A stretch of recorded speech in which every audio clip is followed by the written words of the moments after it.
ఆలయాలు దైవారాధనకు నిలయాలని వాటిని పరిరక్షించుకోవాల్సిన బాధ్యత మనందరిపై ఉందని పుష్పగిరి మహాసంస్థాన పీఠాధిపతులు శ్రీ శ్రీ శ్రీ జగద్గురు పుష్పగిరి శంకరాచార్య అన్నారు. హైదరాబాద్ వనస్థలిపురంలోని శ్రీ శ్రీ శ్రీ పద్మావతి సమేత వెంకటేశ్వర స్వామి ఆలయంలో నిర్వహించిన సనాతన ధర్మ ప్రచారం దేవాలయాల పరిరక్షణ కార్యక్రమానికి హాజరయ్యారు. నిత్యం ప్రత్యేక పూజలు, హోమాలు, దీపారాధనలతో ఆలయాలు ఎంతో పవిత్రంగా ఉంటాయని, మనం ఇంట్లో ఎంత భక్తి శ్రద్ధలతో ఎన్ని పూజలు చేసినా ఆలయానికి వెళ్తే దైవానుగ్రహం లభిస్తుందని స్వామీజీ ఉద్బోధించారు. ప్రతి ఒక్కరూ విధిగా సనాతన ధర్మాన్ని కాపాడాలని, ఆలయాలను పరిరక్షించుకోవాలని కోరుతూ వాటి విశిష్టతను వివరించారు. ఈ కార్యక్రమంలో రాష్ట్ర ప్రభుత్వ పూర్వ సలహాదారు కెవి రమణాచారి, ఆలయ కమిటీ చైర్మన్ లక్ష్మయ్య పాల్గొన్నారు.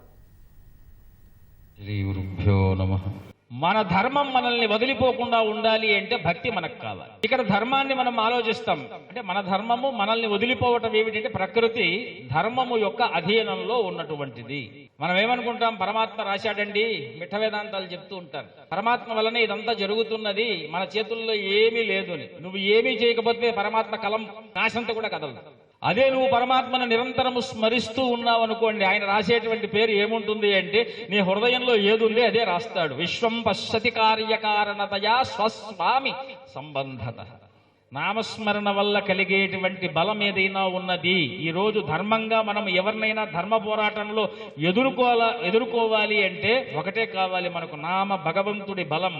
ధర్మం కొరకు ఆలోచించాలి అంటే భగవంతుడి బలం, ధర్మంలో పోరాడాలి అంటే భగవంతుడి బలం, ధర్మంలో గెలచాలి అంటే భగవంతుడి బలం.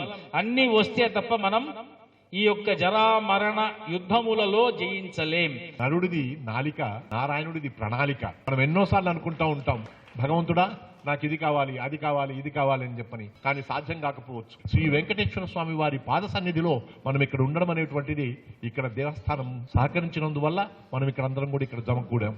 కూడా మన యొక్క చెవుల యొక్క తుప్పు వెదలబెట్టడానికి, మనలో భక్తిభావాన్ని నూరిపోయడానికి, మనలో కావలసినటువంటి రీతిలో ఉత్తేజాన్ని నింపడానికి ప్రోత్సహిస్తూ ఉత్సాహంతో మన ముందుకొచ్చి వారి అనుగ్రహ భాషను వచ్చినందుకు స్వామివారి పాదపద్మాలకు మరొకసారి నమస్కరిస్తూ వచ్చినటువంటి మీకు అందరికీ కూడా శతకోటి నమస్కారాలు.